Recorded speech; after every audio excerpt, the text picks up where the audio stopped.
This is the HOVR Brothers. My name's Liam. This is my co-host Reese. Guys, you've got us interested in Horizon Aircraft, and we thought, do you know what? Let's bring on the man himself. We have Brandon Robinson here to answer our ever-growing questions, and we've asked the community to share the questions we have had around Horizon Aircraft. Brandon, I want to start by saying, how does a fighter pilot all of a sudden get into owning a eVTOL company? That's a great question. First of all, love your channel. I am going to like and subscribe. I don't care what it costs. You guys are fantastic. So thanks for having me, Liam and Reese. It's an interesting story.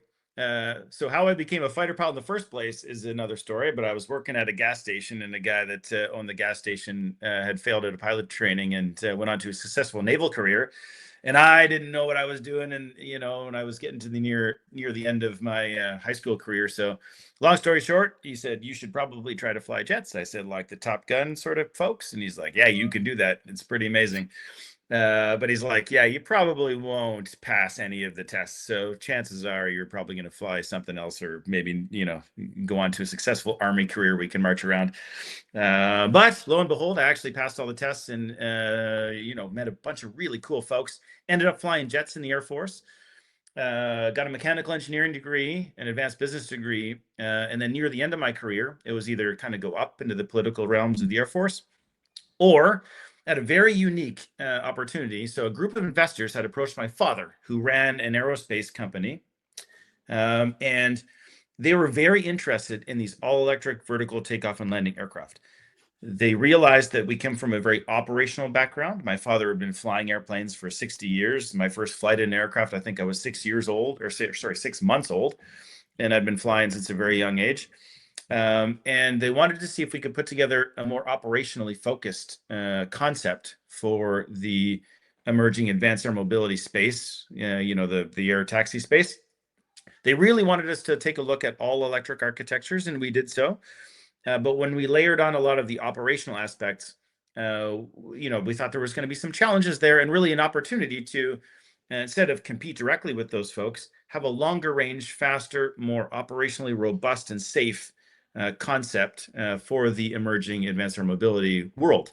So we put together this concept for the group of investors. They were happy with that. And that is how the modern version of Horizon Aircraft was born. Yeah.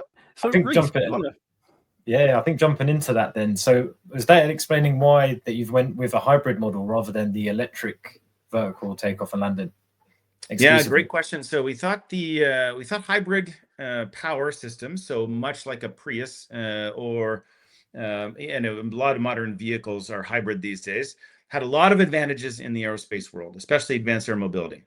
So we love the fact that after takeoff, where we use the electric power to to lift the aircraft off the ground and move forward, the aircraft could recharge itself and be ready for landing phase, right? So you wouldn't approach the landing phase with 35 or 40% in decreasing energy levels. You'd be able to approach the landing phase at destination with almost full battery power.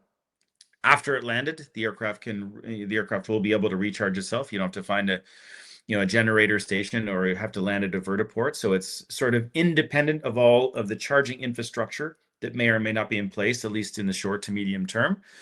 And we liked a lot of the safety aspect of it. So still carrying a fuel source on board that's 30 to 40 times as energy dense as even the best batteries, even though we love, we love that all electric space. There's a lot of good work that's going to be done soon, but allows us to go a little further, maybe a lot further. So instead of going 50 to 100 miles, we're going 300 to 500 miles, and we're traveling at speeds that are a lot quicker and carrying, instead of thousands of pounds of batteries on board initially and hundreds of pounds of stuff, we're carrying hundreds of pounds of batteries on board and thousands of pounds of useful stuff over those distances. So, a lot of different operational advantages. I guess then, due to the range, you'd be more likely to be going from city to city rather than intercity. And I guess with the main use cases, then, would that be for travel? Would that be for cargo? Would that be for military use? Where would you be seeing HOVR? Yeah, so great question. We see ourselves again as very complementary, and there's going to be a lot of great work done in the all-electric space in the shorter ranges. We are between cities instead of between points within a city, if that makes sense. When you have a helicopter capability that is essentially twice as fast as a helicopter and much cheaper to operate on a per mile basis, a lot of interesting missions open up. So initially, emergency medical services. So imagine getting folks that are injured to the hospital in half the time, which would be amazing, or from that, twice the distance in that golden hour when it's really critical that they receive medical care. Time-sensitive drugs, so radioactive isotopes for cancer research between hospitals, organ transport between two hospitals or locations that require that, and then moving out to any sort of time-sensitive cargo that needs to get to a certain place quickly and very efficiently. So in Canada, and actually in the United States, there's a lot of very remote communities that don't have access anymore to any sort of regional airports that are close. And it's especially challenging in the Canadian North and writ large across the United States. There's lots of opportunities to connect these communities with a more efficient way to get them the stuff that they need critically to improve their quality of life. I guess then jumping on to that, in terms of the fact that it's twice as fast as a helicopter, in terms of the military use, would that be beneficial because it can move twice as quick if there is any medical needs on the field or to transport anyone? That would be more Absolutely. useful than a helicopter. And I guess then in terms of like a price point, would it be cheaper to run than a helicopter, or would it be? Yeah, so very good questions. I'll take the first question first. The best way to say this is when I was in the Air Force, one of my jobs at my tactical level was to plan and lead coalition NATO strike missions and personnel recovery missions and whatnot. So it'll be 60 to 80 to 100 aircraft airborne at a time in training. And we were often limited by the slowest aircraft in the fleet that we had airborne to do the personnel recovery, to get the casualty out of that certain area, or to do the resupply missions. Those were often the helicopters. And again, great capability, but if we had a machine like the X7 in the fleet, I would have employed that to great use and to help service people around the world. I think it's going to be a great capability. So that's the first piece. Again, if you have a helicopter that is almost twice as fast, can get in and out of the tight areas like a helicopter can, and is 75% cheaper to own and operate per unit mile, alongside the different safety aspects of it, is pretty compelling. And that does lead into the costing model. So on a per hour basis, which is how helicopters are typically used around the world and costed out, will be about 15 to 20% cheaper on a per hour basis. But during that hour, you can go 1.8 to 2 times further because it's just much faster and much more aerodynamically efficient. And those two pieces compound, again, to save you about 75% of the costs per unit mile. So if you have a helicopter fleet, and your helicopters are primarily going from just point A to point B, delivering critical goods or helping people in remote communities or helping militaries around the world, then this machine is very compelling. So on a per mile basis, again, saving 75% of the cost is pretty significant. And we think is, again, a tribute to the concept in terms of focusing on the end user and building something that the regional operators will want to use. And I guess with helicopters as well, there's that. The problem is there's no redundancies if the main propeller fails at any point. Whereas with eVTOLs, there's built-in redundancies that one thing can turn off and we can still be going on the actual gas tank rather than the eVTOL side of it. Yeah, and so you're hitting on a really important point, and that's safety. So if it's going to carry people and important stuff, it's going to save lives. We wanted a machine that was very safe and very operationally robust. So it's one of the reasons we decided to house the vertical lift fans within the wings in ducted fans. If something happens to one of those fans, it can't cascade and fail into the next fan and destroy the next fan, which destroys the next fan. It is a very self-contained, very safe sort of mechanism from a vertical lift perspective, which we love. We also love the fact that it flies around 98% of the time, just like a normal airplane. It has all of the bleed air systems on board, so warm air that comes from the engine in order to protect against icing that allows it to fly in bad weather. So this, again, this is a helicopter capability, except it can fly in bad weather, and it is built tough to be able to do so. And that's a pretty significant piece of the puzzle. A lot of helicopters only fly in very good weather. So we're pretty excited about that. One thing I want to ask is, on our channel, the majority of the guys are long-term investors. And as a long-term investor, we like to look at the next 5, 10 years. Where would you see the likes of Horizon in the next 5 to 10 years? Oh man, what a great question. In 5 to 10 years, we will be doing our aircraft will be doing emergency medical services. Again, we'll be resupplying militaries all over the world and helping with the service people do their jobs.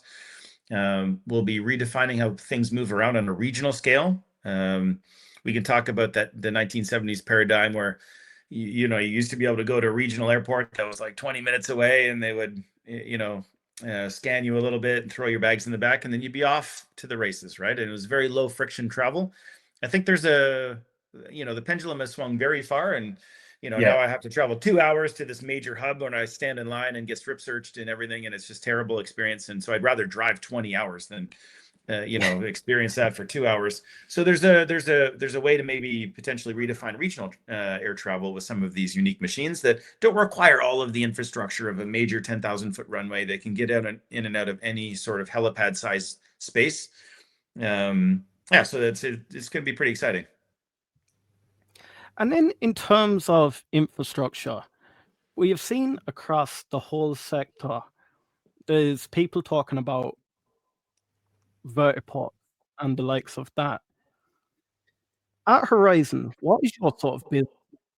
Are you planning to manufacture the aircraft and then operate it, or where are you going with this? Yeah, so really great point.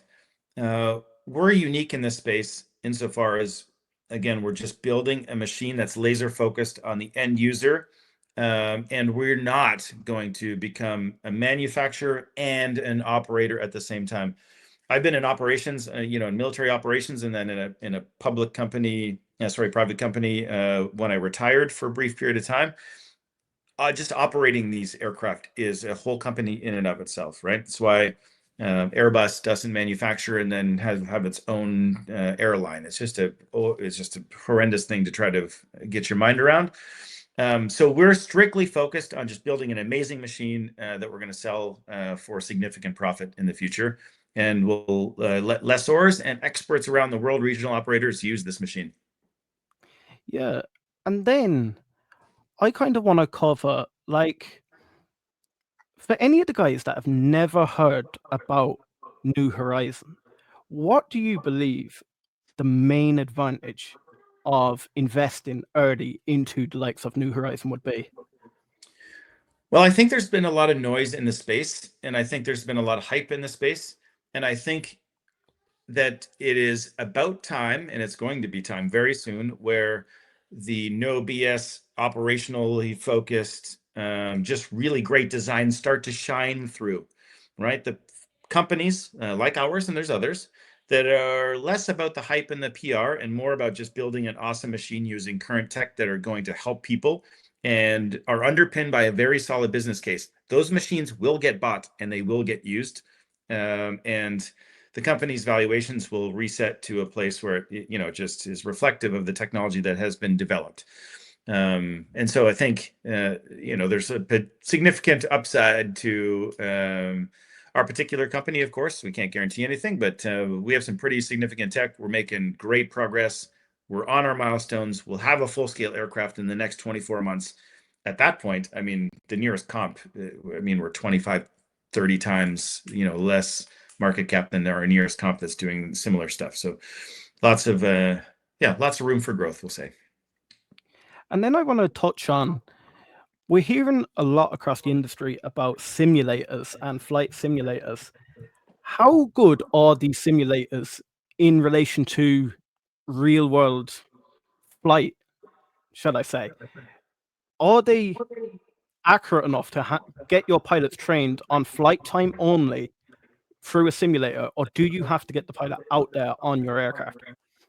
Yeah, great. A really great question. So in the Air Force, for only 3 years, I wasn't flying airplanes. I was in their National Defense Headquarters, like in Washington in the Pentagon sort of thing, learning how to buy and procure equipment and banging my head off. I still got a dent from banging my head off the desk from time to time, trying to figure it all out. But for those 3 years, actually, one of the most interesting things was buying and integrating simulator systems into the modern fleet for the F-18s that we were flying. And so I did a lot of studying on how it all worked.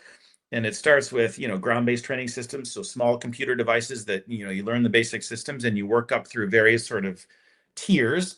And at the highest tier, airline pilots currently go and they fly a simulator, and they can get qualified as a first officer flying in very sophisticated simulation devices right now. So this is happening right now.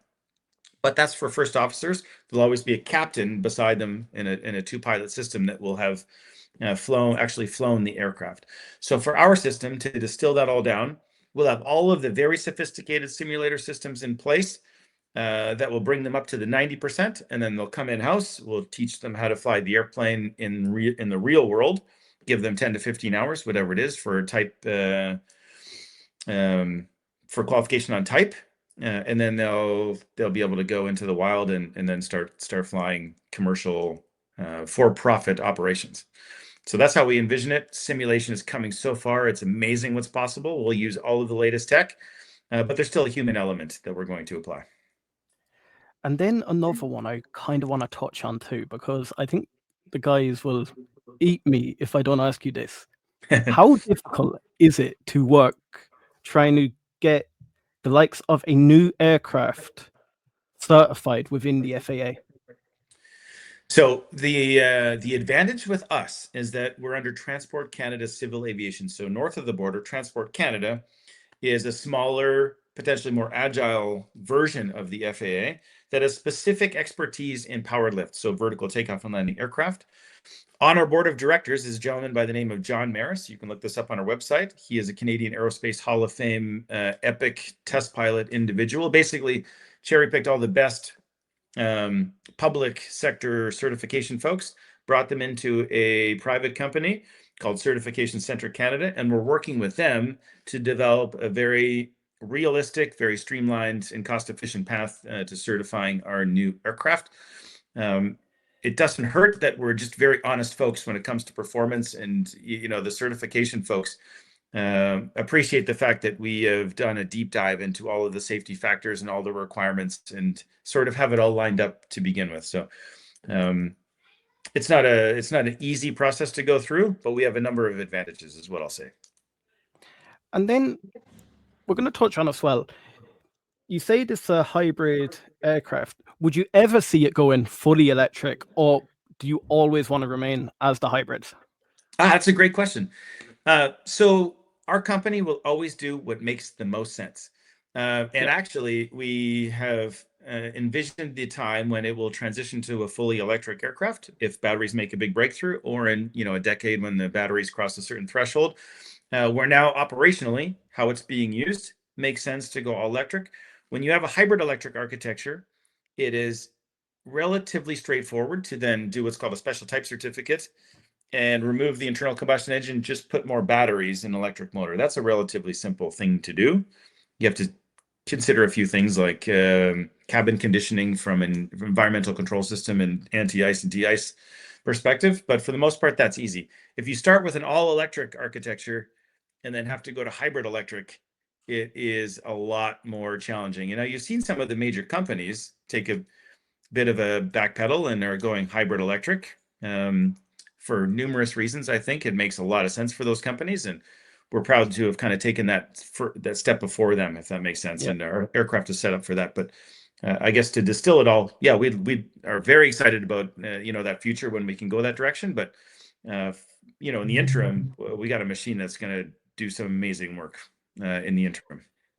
And then I want to jump in. So one of our members, his name is Gundog Direct, has a question. When do you believe you'll have a full-scale X7 built?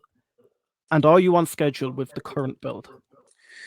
So we are already building. So great question. We are already building the full-scale aircraft right now. So if you walked into our hangar, you'd see full-scale propulsion units getting fired up and linear actuators working and getting tough tested. We're not a company that's going to design something in the computer for the next 2 years, and then we're more builders and than we are that.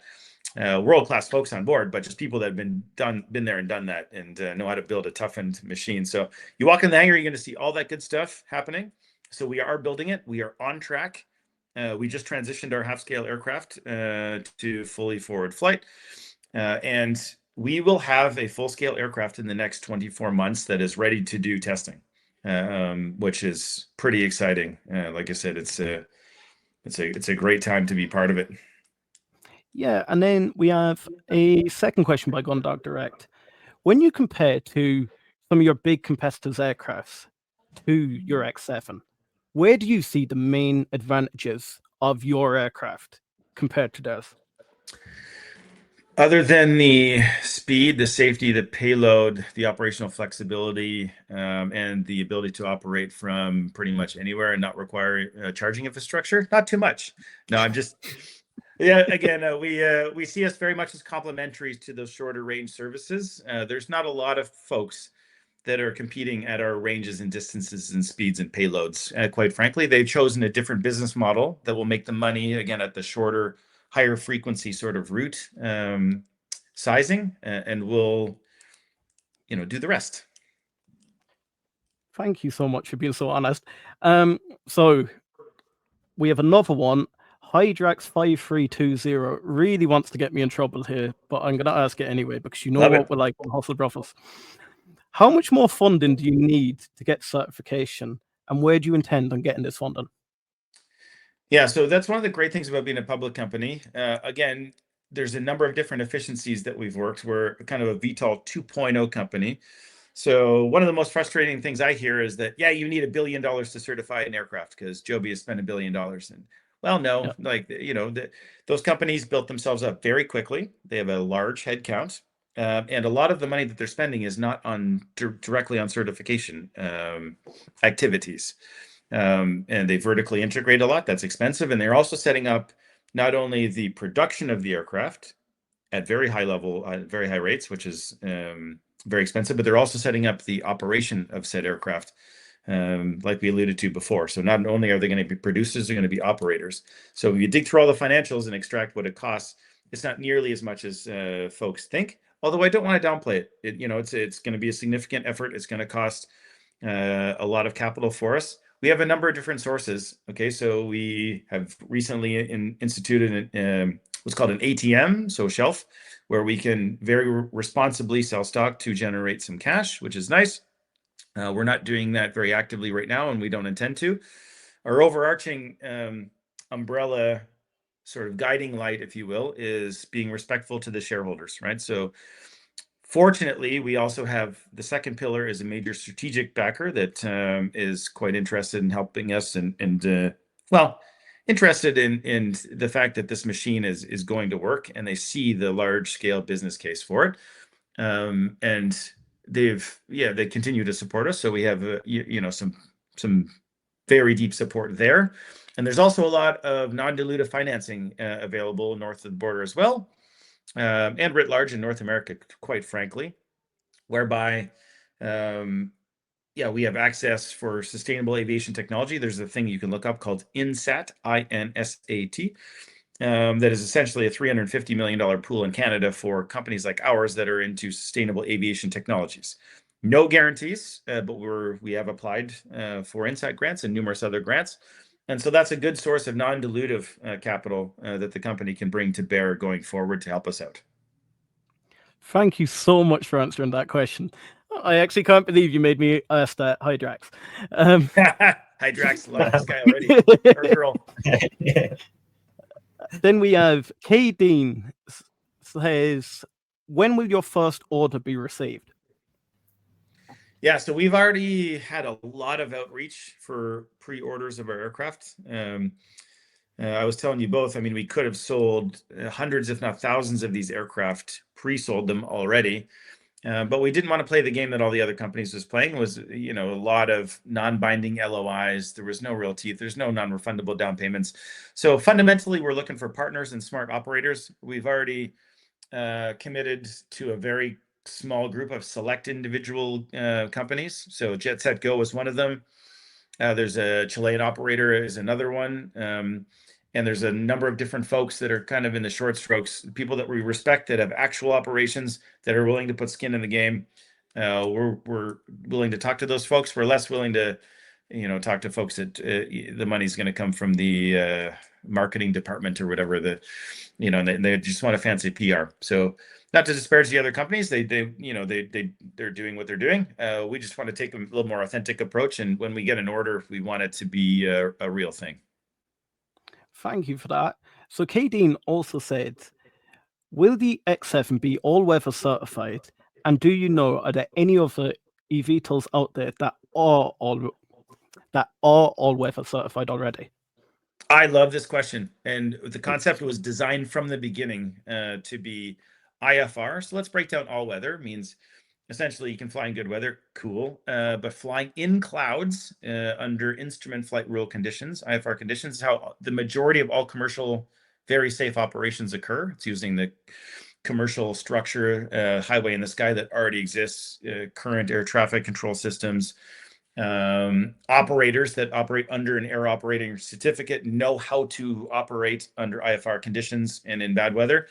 And all of those things will be capable. Well, we're aiming for that to be capable in our aircraft. So it will be able to fly in clouds under IFR conditions. There's some nuance there that I can talk about. We are targeting for flight into known icing, which almost no helicopter in the world is certified for. And I don't think any open rotor VTOL will be certified for. It's too crazy. Ice accumulates on the rotors and they can shed the ice onto the adjacent rotor. It really is bad news. But ours, you know, our aircraft is just a normal aircraft for 98% of the time. When it's flying in icing conditions, it will be configured in its normal airplane configuration, in a very safe configuration that has all the anti-ice and de-ice systems activated. And that's known technology. We don't have to reinvent anything for that. And so great question. We are targeting definitely IFR operations, so in clouds, and we're targeting flight into known icing conditions, which will be one of the only VTOLs, if not the only VTOL in the world that is capable of that, other than, again, a couple of some military grade helicopters, if that makes sense. And they don't do it very often because it's not good. Just jumping in there, for the open rotor eVTOLs, would they struggle to go through clouds, or would they not get to the altitude because they're not going into city? They're just they're going in the city rather than city to city. Yeah, so it's an interesting question. Micro weather is a thing that's hard to predict. So the sort of the smaller range weather systems that can develop in and around high-rise buildings and fog and whatnot, if the visibility goes down, those shorter range operations, so if clouds roll in, or, you know, the cloud ceiling drops so that you can't really get too high before you get into clouds, if those things start to impinge, those operations will most likely get shut down very, very quickly. And that is one of the reasons why it's challenging for helicopter operators these days. I know some amazing folks who fly some amazing helicopters that are built from some amazing companies like Robinson Helicopter. Love those folks. The challenge is on the operational side when you have, you know, people arriving and they need to get to a place or go do a sightseeing trip that they've planned and they got their family there, and the weather, you know, goes below a certain level. And you have to tell these poor folks that you can't go flying. It's not safe. And they don't understand. Like, I can see the top of the building. It's fine. And that's how you get helicopter operators having a lot of pressure to fly lower than they're supposed to. And it takes a lot of discipline to, you know, to insulate yourself from that pressure. And that's where you have some of those accidents happen. It's not the helicopters themselves. It's, you know, people pushing, you know, the operational risk levels higher than they should. With a machine like ours, you won't have to do that. It's going to be built for that from the beginning, which I'm pretty, like I said, we tell our folks in the company every day, if you're not willing to put your family, your kids in the back of the airplane, and fly it under these conditions, then we have to go back to the drawing board because we haven't figured it out yet. So, and each of them, the way it's coming together, I'd be happy to put my kids in the back of this thing. Oh, that's brilliant. And then we have K Dean says, have we any upcoming events that investors can look forward to? So we are going to be at the Paris Air Show. So if anyone wants to come say hi, we'll. We actually could, to be fair. Oh, there you go. And say hi. And we have a number of different events. So all you have to do is take a look. We'll press release. We may or may not go to the Dubai Air Show in late October, I think, or early November. And we have a few other things planned along the route there. So watch our YouTube channels and watch for our press releases. We try to keep everyone really well informed. No, thank you for that. And then we have Terry. Terry has asked a very serious question here. He loves your hat, the HOVR hat, and he says the one question he wants to ask is, when will your merch be available? Because he wants to start repping it. Well, I was telling you folks, I mean, we get a huge amount of questions surrounding this. So, Terry, great question. We're working on it right now, actually. I didn't think that this was going to be a thing initially, but so there should be merch available sooner rather than later. We're looking into it. So shirts and hats and maybe some other stuff, which is a surprising request, but great question, Terry. Now, Reese, is there anything else you want to focus on with Brandon? No, I just wanted to say a big thank you, Brandon, for coming on. You've actually shed some light on questions we've had for the past year, and we've had quite a few theories on different items, and I think you've cleared a lot of them up today. So yeah, big thank you for coming on. Yeah, thanks so much, Liam. Thanks, Reese. Yeah. Really appreciate it. Yeah, I think it's been very interesting. We've not only talked to someone in the industry, but he's also a fighter pilot. And guys, what I really want to say is, look, you focused on Horizon Aircraft. We were able to get in contact with Brandon. You see, he's a complete open book. If you have any questions about Horizon, I'm sure Brandon's more than willing to answer your questions. And if not, we can forward on for Brandon to have a look at. But Brandon, I want to finish off with, at Horizon Aircraft, what is one thing you want to say to new investors? Well, I would say pay attention to the technology and to the folks like us that are building real capabilities with current technologies from a space that understands what we need to do. We're not a university think tank group of folks. We're not a Silicon Valley startup. We're a group of hardened aerospace professionals that have years of operational experience, and we're building an awesome machine that will work. And when the world starts to realize that, again, from an investment perspective, there's lots of room for growth, is all I'll say. Brandon, I want to thank you so much for your time, and I can promise you we will be covering Horizon Aircraft on the weekly. You've sold me on the company. 100%. Love you guys. Honestly, thank you so much. Love the channel. I am honestly going to like and subscribe, and it is just, you got nothing but blue skies ahead of you folks. It's been fantastic. Thank you.